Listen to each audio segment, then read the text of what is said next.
Praise the Lord. இந்த சந்தோஷமான காலை நேரத்துக்காக கர்த்தருக்கு நன்றி சொல்லுகிறேன். அதிகாலையில் என்னை தேடுகிறவர்கள் என்னை கண்டடைவார்கள் என்று ஆண்டவர் சொல்லுகிறார். மெய்யாகவே இந்த வேளை கர்த்தரை நாம் கண்டடையத்தக்க வேளை என்கிறத நாம் மறந்து போகக்கூடாது. இந்த காலை வேளையிலே நாம் தியானிக்கும்படியாக சங்கீத புத்தகம் 107 15-16 வசனங்கள். கர்த்தர் வெண்கல கதவுகளை உடைத்து இருப்பு தாழ்பாள்களை முறித்தார் என்று அவருடைய கிருபை நிமித்தமும் மனுபுத்திரருக்கு அவர் செய்கிற அதிசயங்களின் நிமித்தமும் அவரை துதிப்பார்களாக. ஆண்டவரை துதிப்பார்களாக. எதற்கு? கர்த்தர் வெண்கல கதவுகளை உடைத்து இருப்பு தாழ்பாள்களை முறித்தார் என்று அவரை துதிப்பார்களாக. அப்போது என்ன நடக்கும்? அவருடைய கிருபை வெளிப்படுகிறது. மனுபுத்திரருக்கு ஆண்டவர் செய்கிற அதிசயங்கள் வெளிப்படுகிறது. அதை நினைத்து கர்த்தரை துதிப்பார்களாக என்று இங்கே சங்கீதக்காரன் சொல்லுகிறத பார்க்கணும்.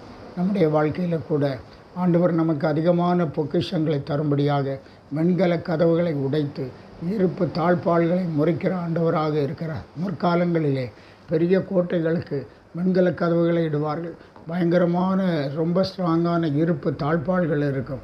அதையெல்லாம் எவரும் முறிக்கவோ கலற்றவோ முடியாது.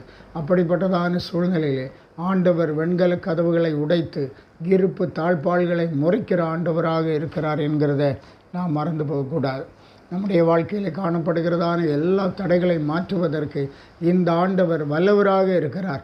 இந்த நாளில் நிச்சயமாக கர்த்தர் அதை நம்முடைய வாழ்க்கையிலே செய்வார். ஏசாயாவை கொண்டு பேசுகிறார். 45ஆம் அதிகாரம் 4வது வசனத்தில், வெண்கல கதவுகளை உடைத்து இருப்பு தாழ்பாள்களை முறித்து அந்தகாரத்தில் இருக்கிற பொக்கிஷங்களையும் ஒளிப்படத்தில் இருக்கிற புதையல்களையும் உனக்கு கொடுப்பேன் என்று ஆண்டவர் வாக்கு பண்ணுகிறார்.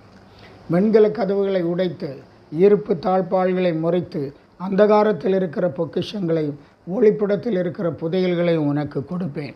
நான் என் தாசனாய் யாக்கோபின் நிமித்தமும் நான் தெரிந்து கொண்ட இஸ்ரவேல் நிமித்தமும் நான் உன்னை பெயர் சொல்லி அழைத்து நீ என்னை அறியாதிருந்தும் உனக்கு நாமம் தரித்தேன் என்று ஆண்டவர் சொல்லுகிறத பார்க்க.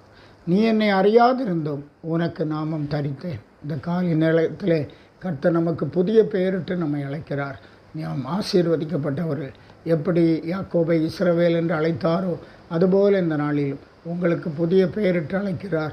வெண்கல கதவுகளை உடைத்து இருப்பு தாழ்பாள்களை முறித்து அந்தகாரத்தில் இருக்கிற பொக்கிஷங்களை தந்து ஆண்டவர் உங்களை ஆசீர்வதிக்கிற தேவன். ஜெபிப்போம்.